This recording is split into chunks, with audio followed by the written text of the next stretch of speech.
Baik, terima kasih. Assalamualaikum warahmatullahi wabarakatuh. Ya. Saya diminta hari ini untuk sharing mengenai MNT pada bedah digestif ya. Outline saya hari ini adalah definisi, tentu saja sedikit definisi mengenai apa itu bedah digestif dan kaitannya dengan malnutrisi di Indonesia. Kemudian kalau kita bicara tentang MNT, tentu saja kita harus membahas sedikit mengenai asuhan gizi pada pasien bedah digestif. Lalu masuk ke MNT, lalu tentang ERAS. ERAS ini adalah metode atau protokol manajemen perioperatif yang saat ini memang sedang ramai diterapkan. Kemudian yang terakhir adalah studi kasus. Prevalensi malnutrisi di Indonesia masih tergolong tinggi. Ini kurang lebih sekitar 40-60% terjadi pada pasien bedah digestif. Bedah digestif sendiri merupakan terapi pembedahan terhadap permasalahan kompleks di saluran cerna. Sekitar lebih dari 230 juta kasus pembedahan ini memiliki perkiraan mortalitas sebanyak 0,4% dan morbiditas antara 3-17%. Karena kondisi ini memang dirasakan perlu penanganan yang tepat sebelum, selama, dan setelah pembedahan, baik dari segi medis maupun non-medis, di mana gizi memang masuk ke dalam salah satu poin yang harus diperhatikan. Kunci utama untuk mempercepat waktu penyembuhan pasca bedah adalah pemberian nutrisi praoperasi yang tepat. Dari kalimat ini sebenarnya ini sangat-sangat memperkuat ya bahwa profesi dietitian memang harus masuk ke dalam tim asuhan medis, asuhan gizi pada pasien-pasien operasi. Kita masuk kepada asuhan gizi pada bedah digestif.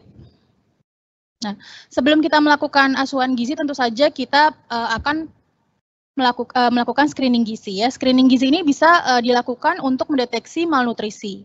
Biasanya dilakukan pada 24 jam pertama sejak masuk rumah sakit. Ini memang umumnya biasa dilakukan oleh tenaga medis lain, umumnya adalah perawat. Tetapi memang ahli gizi atau dietitian ini wajib untuk melakukan validasi terhadap hasil dari screening gizi tersebut. Tujuannya untuk meningkatkan kemampuan identifikasi pasien malnutrisi, lalu memberikan intervensi lebih cepat dan tepat ya, tergantung dari hasil screeningnya, kemudian mendukung peningkatan outcome pasien. Dan tools untuk screening gizi ini memang bermacam-macam, ada MST, ada NRS, ada juga yang menggunakan SGA. Kalau di rumah sakit kami, di RSCM ini menggunakan MST. Tujuan dari pengkajian gizi sebagai langkah pertama dari proses asuhan gizi adalah untuk menentukan masalah gizi dan mengidentifikasi pasien yang beresiko tinggi mengalami komplikasi akibat malnutrisi. Kemudian pemberian terapi gizi yang efektif ini hanya akan dapat dicapai apabila kita melakukan pengkajian ulang dari fungsi saluran cerna dan toleransi dari diet yang kita berikan. Jadi memang proses pengkajian gizi ini tidak hanya dilakukan satu kali dalam proses asuhan gizi, ya dia bisa dilakukan berulang-ulang. Untuk komponen asesmen gizi ini ada 5 domain, ada riwayat makanan dan gizi, kemudian ada antropometri, biokimia, lalu pemeriksaan fisik klinis terkait gizi dan riwayat personal atau riwayat klien. Kelima domain asesmen gizi ini akan diidentifikasi agar kita bisa menentukan mana yang menjadi masalah gizi, mana penyebabnya, dan mana tanda dan gejala. Untuk yang domain pertama adalah antropometri. Memang pada pasien-pasien pembedahan ya, seringkali tidak dapat dilakukan pengukuran antropometri, terutama berat badan ataupun tinggi badan. Karena memang untuk pengukuran berat badan terutama ini banyak sekali faktor yang mempengaruhi. Terutama yang paling mengganggu adalah apabila adanya akumulasi cairan pada pasien tersebut, seperti udema, asites, hidrosepalus, ataupun penggunaan diuretik yang memang kondisi ini sangat mempercepat, sangat mempengaruhi berat badan dalam waktu singkat. Ya, kemudian untuk kasus pembedahan memang seringkali juga pasien ditemukan dalam kondisi imobilisasi atau penurunan kesadaran. Sehingga pada kondisi ini pengukuran berat badan dan tinggi badan bisa dilakukan dengan melakukan pengukuran panjang badan ataupun knee height atau arm span yang akan dikonversi ke dalam tinggi badan. Lalu dari Prince tahun 2010 juga menyebutkan bahwa penentuan status gizi pada pasien yang tidak dapat berdiri dapat dilakukan dengan menggunakan LLA atau biokimia albumin. Nah, untuk domain biokimia sendiri, pada pengkajian gizi ada beberapa pemeriksaan biokimia yang memang terkait dengan kasus bedah. Yang pertama adalah gula darah, kemudian CRP, albumin, kemudian basal urea nitrogen, kreatinin, lalu beberapa pemeriksaan terhadap mikronutrien. Kemudian domain selanjutnya adalah pemeriksaan fisik atau klinis ya, di mana memang untuk pemeriksaan fisik ini saat ini memang sedang digalakan ya untuk seorang dietitian agar kita dapat menentukan status malnutrisi seseorang hanya dengan pemeriksaan fisik ya. Pemeriksaan fisik klinis ini merupakan metode terbaik untuk mengevaluasi pemeriksaan status gizi yang meliputi pendekatan sistematis dan pengkajian berbasis logika dari kepala hingga kaki ya, mulai dari tanda-tanda vital, ada tidaknya akumulasi cairan, kemudian ada tidaknya kehilangan massa lemak, massa otot, lemak subkutan, penurunan berat badan, ada juga dengan pemeriksaan kekuatan genggam tangan dan sebagainya. Kalau untuk klinis sendiri yang biasanya harus diperhatikan pada kasus pembedahan adalah kesadaran, lalu keadaan umum, nadi, tekanan darah, frekuensi napas, ada tidaknya mual muntah, dan nafsu makan. Untuk riwayat gizi, yang harus dikaji, ini sama dengan kasus apapun ya, kalau untuk riwayat gizi pastilah kita harus mengkaji mengenai perubahan nafsu makan, kemudian perubahan berat badan, asupan gizi, lalu kebiasaan makan, alergi makanan, ada tidaknya pemberian ONS, dan sebagainya. Lalu untuk domain yang terakhir adalah riwayat pasien, memang kalau untuk kasus pembedahan biasanya yang paling banyak dikaji adalah riwayat pasien terkait dengan kesehatan ya. Baik itu berupa riwayat penyakit keluarga, lalu pengobatan yang pernah dijalani, atau riwayat pembedahan sebelumnya, serta sosioekonomi. Kita masuk ke langkah yang kedua, yaitu diagnosis gizi, di mana pada pasien-pasien pembedahan ada beberapa diagnosis gizi yang sering muncul. Seperti pada domain intake, ini asupan makanan dan minuman per oral yang tidak adekuat, lalu asupan tidak adekuat atau berlebih dari enteral nutrisi atau parenteral nutrisi, ketidaktepatan penggunaan enteral nutrisi atau parenteral nutrisi, lalu peningkatan kebutuhan zat gizi yang spesifik. Ada juga dari domain klinis, biasanya berupa perubahan nilai lab ataupun perubahan fungsi gastrointestinal. Tetapi perlu kita ketahui bahwa apabila pada pasien yang kita temui ini memang sudah terdapat tanda-tanda malnutrisi atau inflamasi, maka sudah seharusnya kita langsung menuliskan diagnosis gizinya berkenaan dengan kondisi tersebut, yaitu diagnosis gizi malnutrisi ya. Hal ini disebabkan karena kondisi malnutrisi ini meningkatkan resiko komplikasi yang berkaitan dengan status gizi. Sehingga jika kita sudah menetapkan pasien tersebut malnutrisi secara dini sesuai dengan kondisinya, maka intervensi gizi untuk memperbaiki kondisi malnutrisi akan bisa lebih cepat dilakukan sehingga menurunkan resiko komplikasi pada pasien-pasien bedah. Kita masuk ke medical nutrition therapy. Dari diagnosis gizi saya langsung masuk ke MNT karena memang MNT ini adalah bagian dari intervensi gizi. Dari intervensi gizi, pemberian dan pengelolaan diet yang tepat pada pasien dengan gangguan metabolik ini menjadi hidup dan mati pada pasien bedah dan sakit kritis ya. Jadi dari pernyataan ini bisa kita bilang gizi itu sangat penting untuk proses kelangsungan hidup pada pasien-pasien bedah dan sakit kritis. Meskipun morbiditas bedah berkolerasi paling baik dengan penyakit primer dan sifat operasi yang dilakukan, tetapi memang malnutrisi juga menambah tingkat keparahan komplikasi. Pasien dengan status gizi baik dapat mentoleransi komplikasi pasca operasi besar dibandingkan dengan pasien malnutrisi. Mungkin kalau mendengar kalimat itu jadi ibaratnya gini, yang status gizinya lebih sekarang merasa lebih aman ya daripada yang malnutrisi kalau atau kalau misalkan kita melakukan pembedahan. Padahal nggak seperti itu ya. Komorbidnya malah lebih banyak kalau misalkan kita status gizinya lebih. Kemudian untuk malnutrisi berkaitan dengan tingginya komplikasi operasi, morbiditas, dan kematian pada pasien bedah. Nah, kalau untuk pasien malnutrisi yang akan menjalani operasi saluran cerna, ini memang diharuskan untuk pasien-pasien malnutrisi tersebut diberikan intervensi gizi yang lebih tepat ya, dengan waktu yang lebih cepat ya. Bisa juga dengan pemberian parenteral nutrisi setidak-tidaknya 5-7 hari sebelum pasien tersebut menjalani operasi. Dan ini bisa berlanjut ke periode pasca bedah apabila kita merasa durasi ini akan menjadi lebih lama dari 7 hari. Durasi malnutrisinya ya. Kemudian untuk kebutuhan energi dan zat gizi, ini ada dua macam. Kalau kita terserah menggunakan yang mana. Ada yang berdasarkan IMT, ada juga yang menggunakan berdasarkan ESPEN tahun 2017. Kalau dari IMT, ini dari Sander 2006, ini dibagi berdasarkan IMT, mulai dari yang kurang dari 25 kilogram per meter kuadrat, sampai yang obesitas ya. Kemudian untuk yang ESPEN ini dibagi menjadi 2 fase, yaitu fase akut ataupun fase flow. Lalu untuk protein sendiri, kalau dari Sander ini memang dibagi tetap berdasarkan IMT, tetapi kalau dari ESPEN ini dibagi berdasarkan jenis ataupun kondisi pasien bedah, ya, apakah bedah mayor atau karena ada trauma atau luka bakar. Ya, jika menggunakan 25 kilokalori pada pasien-pasien obesitas, ini memang nanti terjadi overestimate ya, kemungkinan akan terjadi overestimate. Sehingga pada kondisi ini bisa menggunakan perhitungan kebutuhan energi dengan adjusted body weight atau ABW. Dengan rumus berat badan aktual dikurang berat badan ideal, kemudian dikali 25%, lalu ditambahkan dengan berat badan idealnya berapa.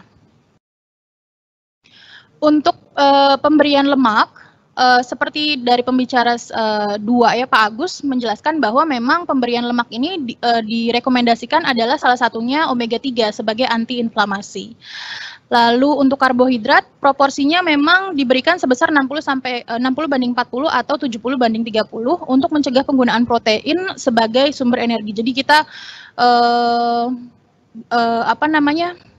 menghindari penggunaan protein lebih banyak ya, karena resiko malnutrisinya akan lebih besar kalau pemberian karbohidratnya lebih kecil. Lanjut. Untuk intervensi gizi, pada kebutuhan vitamin dan mineral, ini yang diperlukan pada kasus pembedahan umumnya adalah vitamin A, C, E, zinc, selenium, dan Fe. Lalu ada juga pemberian antioksidan pada pembedahan, ini untuk mengurangi efek respon inflamasi dan peningkatan stres oksidatif. Ini dosis vitamin dan mineral pada formula enteral dan parenteral berdasarkan Omzen tahun 2010, ini nanti bisa dibaca. Lalu untuk kebutuhan cairan, pada pasien bedah ini sekitar 25-30 ml per kilogram berat badan, dan memang bisa diberikan lebih dari itu kalau memang terjadi high output stoma ya, dengan produksi stoma yang sangat-sangat besar. Lalu perlu diketahui juga puasa pada preoperatif ini dapat menghilangkan 0,5 liter cairan tubuh sebelum operasi. Lalu ada juga yang menyebutkan bahwa sebelum operasi, pasien dianjurkan untuk mengkonsumsi cairan yang mengandung karbohidrat. Ini dimaksudkan untuk mengurangi resistensi insulin pasca pembedahan.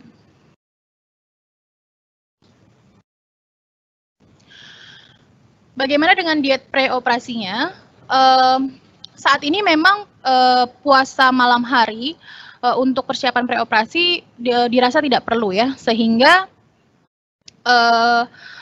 pada pasien-pasien ini biasanya umumnya mulai diberikan makanan cair jernih setidaknya sampai 2 jam sebelum proses anestesi. Dan untuk pemberian makanan padat ini bisa diberikan sampai 6 jam sebelum proses anestesi. Hal ini sejalan dengan pernyataan yang dikeluarkan oleh Perkumpulan Ahli Anestesi Amerika yang merekomendasikan bahwa pemberian makanan padat ini dihentikan sejak 6 jam preoperasi dan diberikan cair jernih 2 jam sebelum induksi anestesi, terutama pada pembedahan abdominal. Ini dimaksudkan untuk mencegah terjadinya aspirasi dan regurgitasi saat proses anestesi.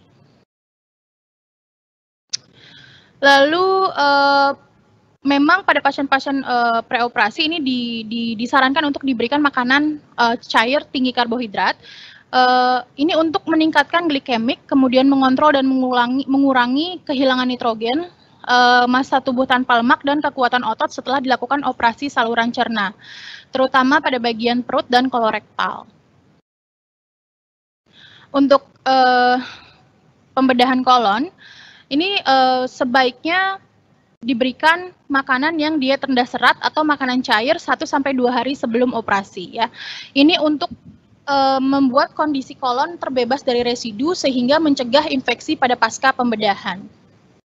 Pasien post-op dengan kondisi sakit kritis dengan perawatan ICU harus diberikan enteral nutrisi dini terkecuali jika ada kontraindikasi ya.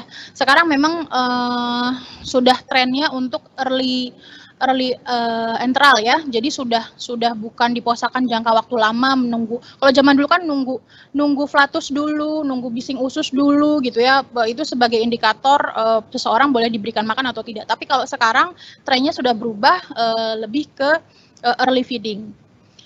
Hal ini berhubungan dengan penurunan infeksi dan lama rawat pada pasien post-op bedah digestif ya. Memang sudah ada jurnalnya bahwa early feeding ini pada pasien-pasien bedah ini bisa menurunkan resiko infeksi dan lama rawat pada pasien post-op bedah digestif. Jika pasien malnutrisi, pemberian parenteral nutrisi ini diindikasikan sebagai dukungan perioperatif yang dapat diberikan sampai enteral nutrisi dapat ditoleransi. Lalu penggunaan arginin pada formula enteral nutrisi juga dihubungkan dengan penurunan komplikasi luka dan lama rawat pada pasien bedah digestif ya. Jadi ini sejalan dengan pernyataan yang disampaikan oleh narasumber yang kedua tadi mengenai arginin kemudian dengan glutamin dan omega 3. Ini sering juga menjadi pertanyaan kita di ruangan ya. Kadang kapan sih nih pasien post operasi boleh makan? Kapan dia boleh mulai transitional feeding ya. Sebenarnya penentuan waktu yang tepat untuk memulai pemberian makanan pada pos operasi ini tergantung dari tingkat kesadaran dan kondisi saluran cerna pasien itu sendiri. Jadi sifatnya individual. Tidak ada penentuan harus sekian jam itu tidak. Jadi sifatnya individual. Lanjut. Kemudian untuk diet pos operasi dengan gastrektomi tadi ada pertanyaannya kalau tidak salah di narasumber pertama mengenai diet pada gastrektomi. Memang pada pasien-pasien bedah digestif ada beberapa kondisi yang menyebabkan dia harus diberikan diet yang detail sesuai dengan kondisi pasca operasinya. Karena seringkali terjadi pemotongan lambung, pemasangan stoma, dan sebagainya ya. Ini ada diet post operasi dengan gastrektomi, diberikan diet awal 20-30 ml per jam berupa makanan cair. Jadi memang frekuensinya sering tetapi volumenya sedikit-sedikit. Lalu batasi atau hindari makanan yang bersifat hiperosmolaritas dan mengandung laktosa, lemaknya diutamakan MCT, disarankan diet mengandung zat gizi mikro, lalu makanan diberikan porsi kecil tapi sering, serta posisi pasien saat makan sebaiknya dalam kondisi duduk ya. Karena memang kan kita tahu besar lambungnya sudah diperkecil, jadi kalau kita berikan pada saat posisi makan, makanan masuk nanti takutnya dia akan keluar kembali. Lalu ada juga diet pasca operasi ileostomi, batasi atau hindari bahan makanan tinggi serat. Lalu untuk bahan makanan sumber protein, gunakan bahan makanan sumber protein tinggi tetapi rendah lemak. Lalu diet sebaiknya mengandung kalsium, vitamin B12, magnesium, Fe, natrium, vitamin C, dan kalium. Untuk diet pasca operasi kolostomi, makanan diberikan secara bertahap, mulai dari makanan cair rendah sisa hingga makanan padat. Ya, tadi kalau untuk kolostomi memang jenis dietnya, makanannya seperti apa itu tidak terlalu berat ya dibandingkan dengan pasien-pasien yang memang ada permasalahan pada saluran cerna yang lebih atas seperti jejunum atau ileum. Kemudian serat diberikan secara bertahap mulai dari serat rendah hingga cukup. Ada juga kondisi yang dikatakan fistula enterokutan. Ini merupakan terjadinya pelekatan antara usus kecil atau usus besar dengan kulit yang memungkinkan isi lambung atau usus keluar melalui sebuah lubang di kulit tersebut. Ya, jika kondisinya seperti ini, formula yang diberikan adalah rendah residu, lalu dengan kandungan natrium dan magnesium yang cukup. Lalu ada juga kondisi yang dikatakan high output stoma, baik itu stoma pada jejunostomi atau ileostomi. Pemotongan kolon descendens, sigmoid, dan rektum akan menurunkan hormon PYY yang berfungsi meningkatkan absorpsi cairan. Ini menjadi alasan kenapa produksi stoma bentuknya cair jika jika terdapat pada saluran cerna yang lebih atas. Bagaimana dietnya untuk pasien-pasien dengan high output stoma? Yang pertama kita perhatikan karbohidratnya memang diutamakan adalah karbohidrat kompleks. Ya, lalu batasi pemberian gula sederhana, baik pada makanan ataupun minuman, lalu gula alkohol, baik pada obat-obatan ataupun bentuk makanan, serta gula atau makanan diabetik. Lalu pemberian garam ini memang ada beberapa jurnal mengatakan bahwa pada kondisi high output, pemberian garam-garam ini harus ditingkatkan, natrium terutama ya, meningkatkan makanan-makanan yang asin. Ya. Kemudian untuk cairan diberikan minuman ataupun minum porsi kecil saat makan, tetapi di sela-sela jam makan ini diberikan juga air minum yang dengan volume yang lebih besar. Lalu mengurangi cairan minuman hipertonik, kemudian membatasi cairan hipotonik. Kita masuk ke ERAS. ERAS ini adalah kepanjangan dari Enhanced Recovery After Surgery. Sebenarnya ini adalah protokol. Sebenarnya ini adalah protokol untuk mempercepat proses penyembuhan dan rehabilitasi pasca operasi dengan menurunkan respons stres perioperatif. Tujuan utamanya adalah untuk mengembalikan kapasitas fungsional pada pasien-pasien pasca bedah seperti sebelum mereka mengalami pembedahan. Lanjut. Tenaga kesehatan apa saja yang masuk ke dalam tim ERAS ini? Yang pertama ada rehab medik, ada surgery, ada ahli gizi, nutritionist atau dietitian, kemudian ada anestesi dan nursing. Protokolnya ada pre-admisi information, ada edukasi dan konseling. Di sini peran dietitian ada di nomor 1, kemudian preoperative optimization, rehabilitation, kemudian preoperative nutritional care, ini juga dietitian, tromboprophylaxis, lalu post-operative fluid dan electrolyte therapy, di sini juga dietitian ataupun nutritionist mempunyai peran, lalu post-operative glycemic control dan post-operative nutritional care. Jadi memang dari protokol-protokol ERAS ini peran dietitian nutritionist sangat-sangat besar. Untuk preoperative management in ERAS, dari slide ini kita harus perhatikan pasien yang memang beresiko untuk malnutrisi atau sudah malnutrisi harus diberikan oral nutrition therapy setidak-tidaknya 7-10 hari sebelum pasien tersebut menjalankan operasi. Hal ini dapat menurunkan resiko terjadinya infeksi ataupun perlengketan anastomosis. Hal yang perlu diketahui juga bahwa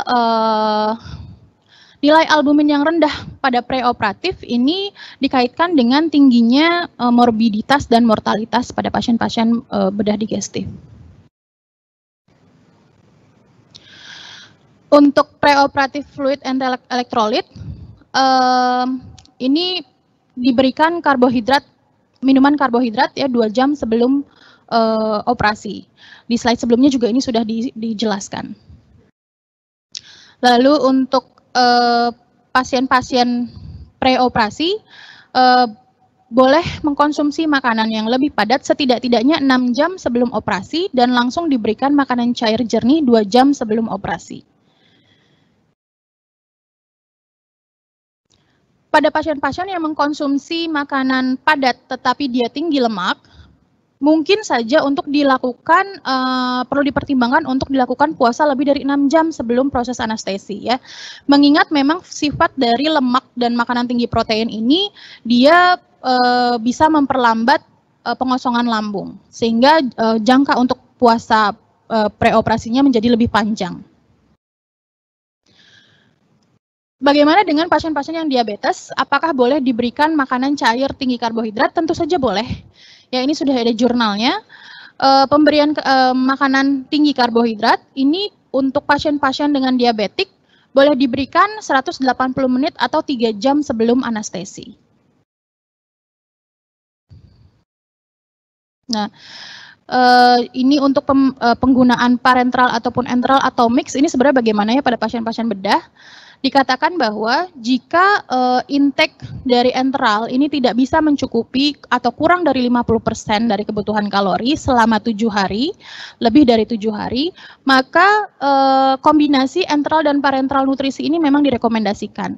Dan tentu saja penggunaan parenteral nutrisi yang all in one bag satu kantong itu lebih diutamakan dibandingkan dengan yang terpisah-pisah ya.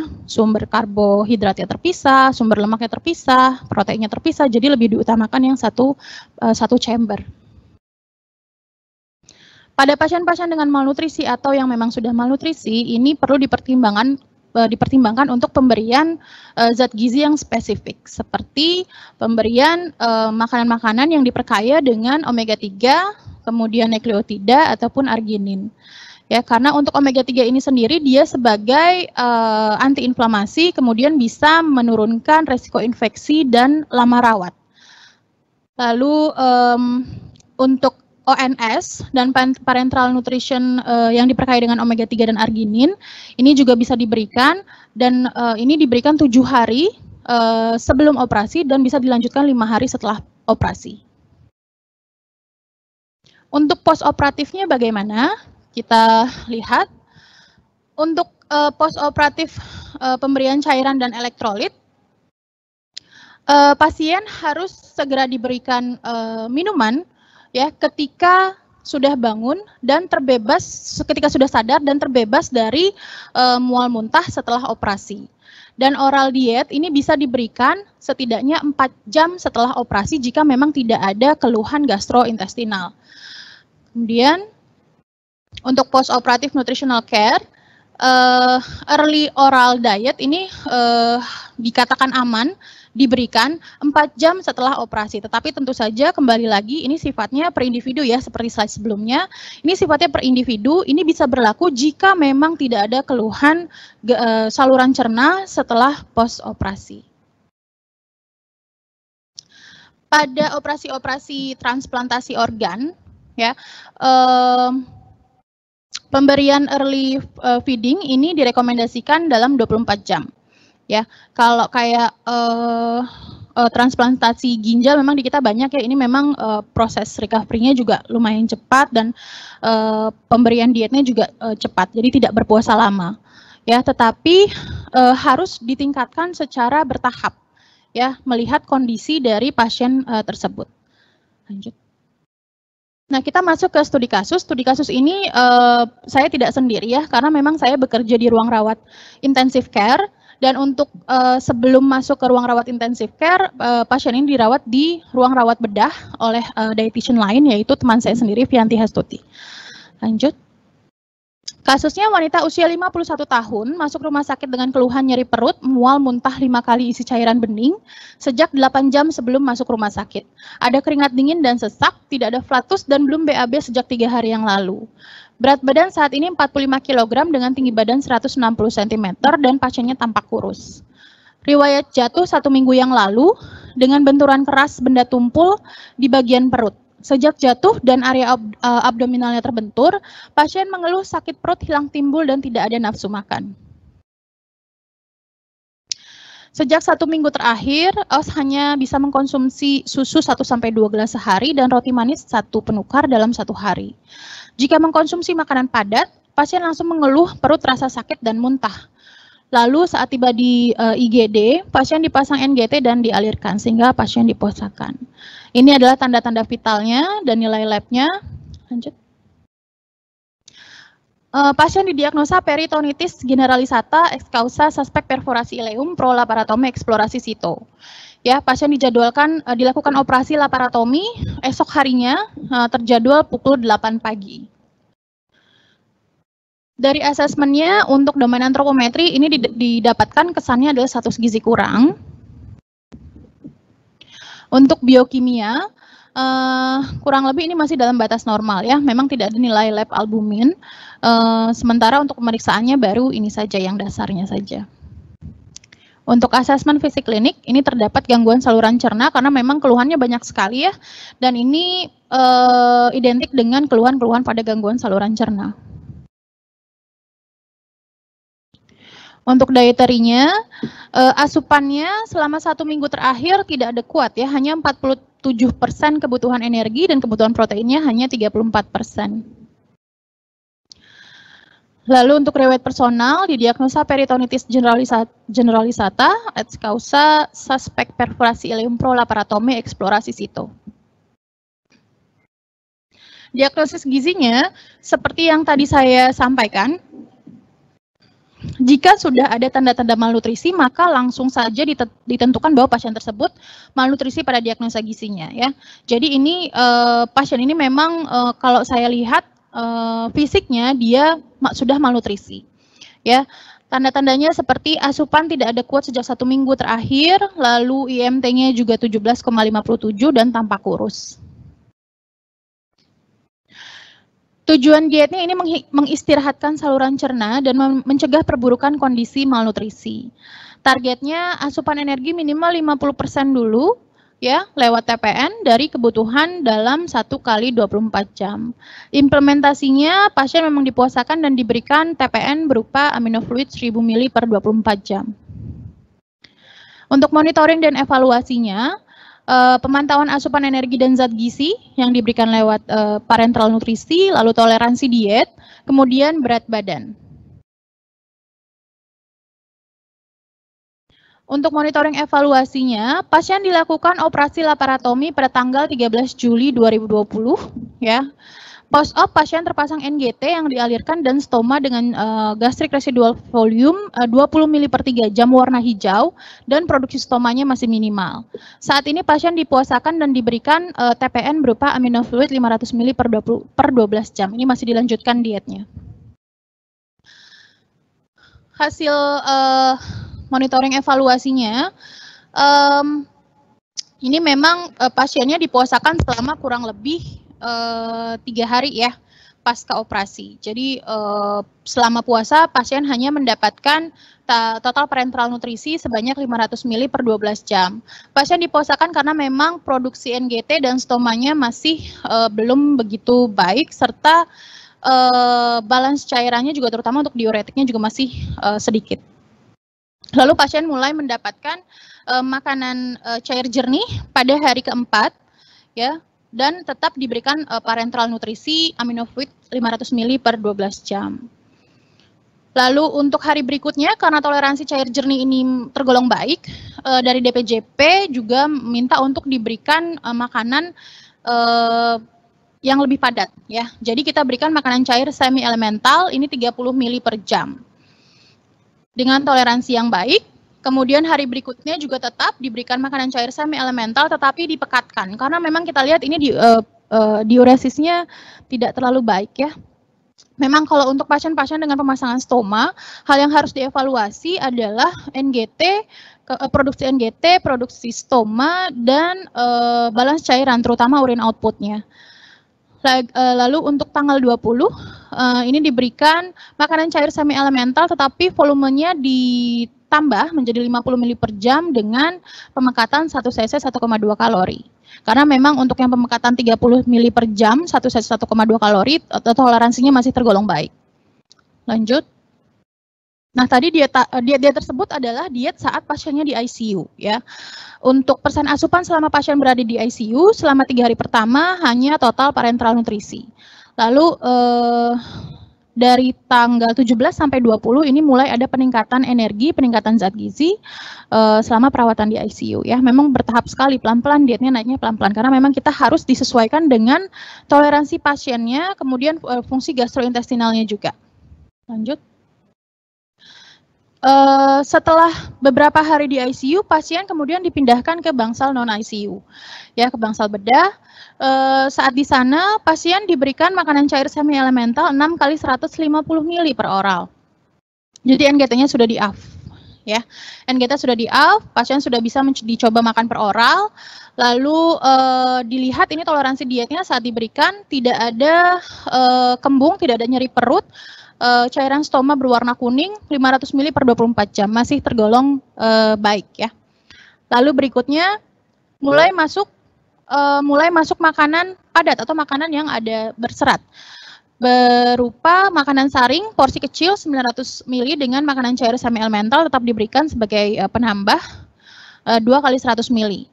Toleransi juga masih tergolong baik. Diet tersebut diteruskan selama 2 hari, lalu berikutnya diganti menjadi makanan lunak 1100 kalori dengan pemberian makanan cair yang tetap ditambahkan. Toleransi juga baik. Pada tanggal 27 Juli atau setelah kurang lebih 2 minggu perawatan pasca operasi, pasien dipulangkan. Berat badan terakhir 46,4 kg, lalu diberikan edukasi gizi, pengaturan makan pada pasca operasi ileostomi ya, berupa cukup serat, tinggi protein, rendah lemak, pemilihan bahan makanan sumber vitamin B12, kemudian asupan cairan minimal 25 kilokalori per kilogram berat badan. Ya baik, terima kasih. Ini rekan saya yang di bedah digestif ya, karena tidak bisa hadir, jadi saya tampilkan fotonya saja. Terima kasih. Iya baik, kita berikan aplaus kepada Ibu Maya atas materinya yang luar biasa, dan rekannya Ibu Maya yang ini yang ada di foto, kita berikan aplaus. Oke, Bu Maya, kita lanjut ke sesi tanya jawab kepada Ibu Maya.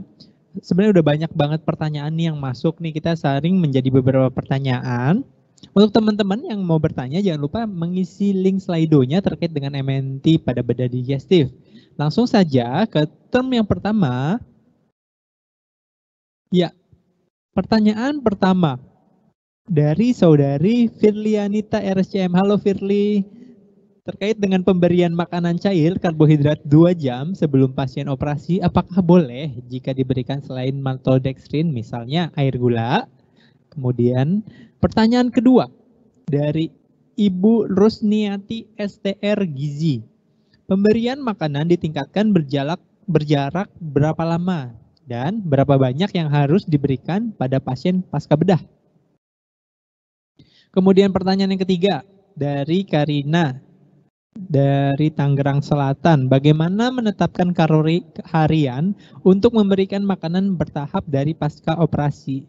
Dan sedangkan jika bertahap itu cenderung rendah kalori. Nah, oke, baik, langsung saja kita dengarkan bersama-sama jawaban dari Ibu Maya. Kepada Ibu Maya dipersilakan. Ya, terima kasih untuk pertanyaannya. Yang pertama adalah dari Firly ya. Ini rekan kerja sesama di RSCM. Sebenarnya bisa di RSCM aja ya nanyanya. Ya, kalau untuk makanan cair tinggi karbohidrat, memang kebanyakan memberikannya adalah maltodextrin. Tetapi apakah boleh diberikan dalam bentuk air gula? Boleh. Boleh. Yang penting ini sesuai dengan pedoman atau protokol pemberian makanan cair jernih di rumah sakit masing-masing gitu. Sesuai dengan takarannya. Seperti tadi kan di slide saya yang DM itu berapa persen kandungan glukosanya pada berapa ratus mili itu sudah ada ya. Jadi itu tetap harus diikuti.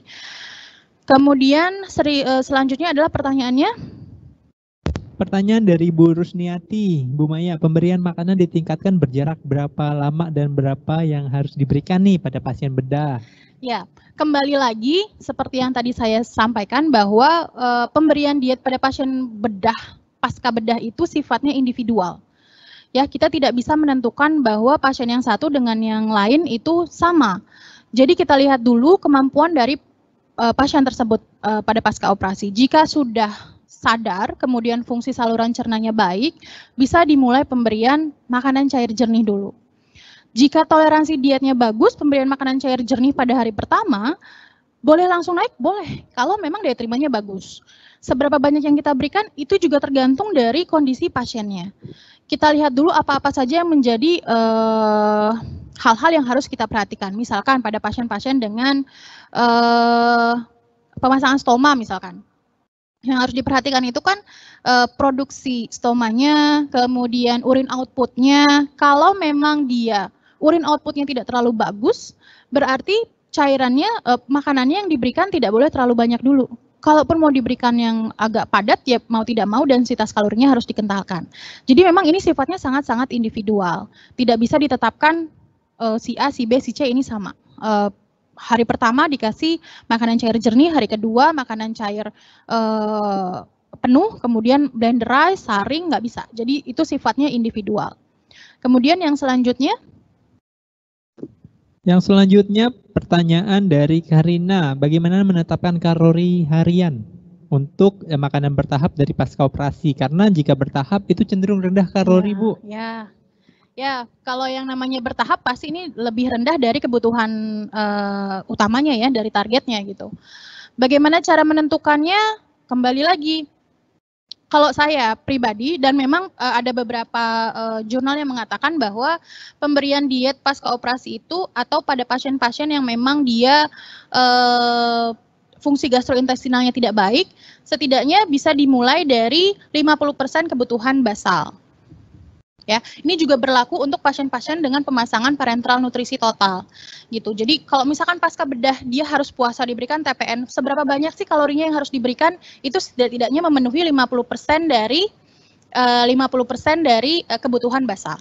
Misalkan dia kebutuhannya itu 1.300 ya, paling enggak 50% dari 1.300 kebutuhan basalnya itu harus terpenuhi lewat total parenteral nutrisi. Itu pada awal pasien tersebut diberikan diet. Lalu mau lanjut ke hari berikutnya tentu saja harus dilihat dari kondisi pasiennya dan fungsi gastrointestinalnya. Gitu. Jadi memang kalau ditanya berapa boleh naiknya, ini tidak bisa tidak bisa ditentukan ya. Tetapi mungkin kalau misalkan kita mau pakai protokol pemberian makanan pada pasien-pasien dengan malnutrisi, kalau di malnutrisi itu diberikan bertahap, tapi bertahapnya seberapa banyak, kalau memang toleransinya bagus bisa diberikan 10-25% penambahannya dari total kalori. Jadi kalau misalkan awal pertama itu 500 kalori, hari berikutnya diberikan diberikan penambahan 10-25% dari 500 kalori tersebut gitu. Jadi bisa digunakan standarnya seperti itu. Ya, kita berikan aplaus untuk jawaban term pertama, kita berikan aplaus virtual untuk Ibu Maya. Lanjut ya Bu Maya ya ke term kedua, sesi diskusi dan tanya jawab. Ini menarik sekali Bu Maya, ternyata banyak banget pertanyaan dari para teman-teman ASDI. Kita sudah saringkan pertanyaannya untuk Bu Maya. Dipilih 3 pertanyaan. Yang pertama dari Ibu Eva Nurlinda. Apa saja indikasi pemberian nutrisi parenteral pada pasien bedah digestif? Dan kapan sih kita boleh merekomendasikan parenteral nutrisi untuk pasien bedah digestif? Kemudian pertanyaan yang kedua, dari Ibu Yekti Rumah Sakit Baptis Kediri. Untuk pasien perforasi, nah ini selama awal diberi minum susu, kira-kira diberikannya susunya yang free lactose atau low lactose.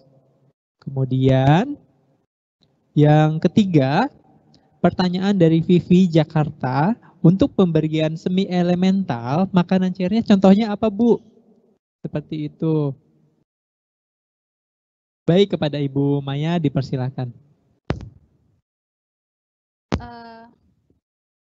Baik, terima kasih untuk pertanyaannya. Untuk termin yang kedua ini ya, 3 penanya. Yang pertama dari Ibu Eva, indikasi pemberian parenteral nutrisi. Memang kalau untuk indikasi parenteral nutrisi kita hanya ada 2 ya. Yang pertama, saluran cerna tidak berfungsi dengan baik, atau saluran cerna baik tetapi asupan tidak mencukupi. Dua indikasi tersebut yang memang membuat seseorang harus diberikan parenteral nutrisi. Dikatakan tidak cukup, asupan tidak cukup apabila pasien tersebut mendapatkan asupan energi 50% dari kebutuhan selama 3 hari atau 75% dari kebutuhan selama 7 hari. Itu sudah indikasi untuk pemberian parenteral nutrisi. Kemudian kalau pasien-pasien dengan kondisi yang harus dipuasakan, contohnya seperti pasien-pasien dengan gangguan saluran cerna ya, misalkan kayak ileus paralitik, kemudian ada tumor yang memang di saluran cerna yang menghambat proses pencernaan, proses metabolisme, kemudian pasien-pasien dengan akalasia dan sebagainya, itu sudah indikasi untuk pemberian parenteral nutrisi. Lalu rekomendasi kapan direkomendasikan pemberian parenteral nutrisi ya? Selanjutnya pertanyaannya, ya jika ditemukan kondisi-kondisi tersebut, kalau sudah ada indikasinya langsung saja kita rekomendasikan untuk diberikan parenteral nutrisi. Seberapa banyak kita bisa memulainya? Kembali lagi saya katakan bisa dimulai setidak-tidaknya 50% dari kebutuhan basal. Jadi kalau kebutuhannya 1.000, ya kita berikannya 500 kalori dulu sebagai initial parenteral nutrisi. Kemudian lanjut pertanyaan berikutnya mengenai perforasi. Apakah diberikan makanan cair free lactose atau low lactose ya? Ini sebenarnya kembali lagi tergantung di mana letak gangguan dari saluran cerna tersebut. Kalau perforasinya masih di atas, ya, di duodenum, di jejunum, ini memang pemberian laktosanya harus dikurangi, ya, karena memang proses penyerapan laktosa juga terjadi di duodenum ataupun jejunum. Nah, kalau misalkan dia terjadi di ileum, ya bisa diberikan makanan yang mengandung laktos, tapi mungkin yang low laktos, ya. Jadi tidak free sama sekali. Jadi ini memang tergantung dari kondisi pada pasien tersebut, perforasinya terletaknya di mana. Kemudian pertanyaan yang ketiga adalah contoh makanan cair yang semi elemental, ya. Sebenarnya saya agak-agak bingung ya menjawabnya karena ini terkait dengan etika. Kalau di pasaran sih saat ini banyak, ya. Tentu saja kalau untuk semi elemental saat ini kalau formula rumah sakit saya rasa masih belum ada yang memproduksi. Memang ini biasanya keluaran dari pabrikan. Salah satunya mungkin adalah produk yang dikeluarkan oleh support kita untuk acara hari ini, ya. Dari Otsuka, ya. Memang dari Otsuka sendiri punya 1 atau 2 makanan cair yang dia sifatnya semi elemental dan ada juga yang elemental. Jadi itu nanti bisa di searching aja di Google, ya. Lanjut. Oke, terima kasih kepada Ibu Maya atas tanggapan pertanyaannya. Kita berikan aplaus secara virtual kepada Ibu Maya.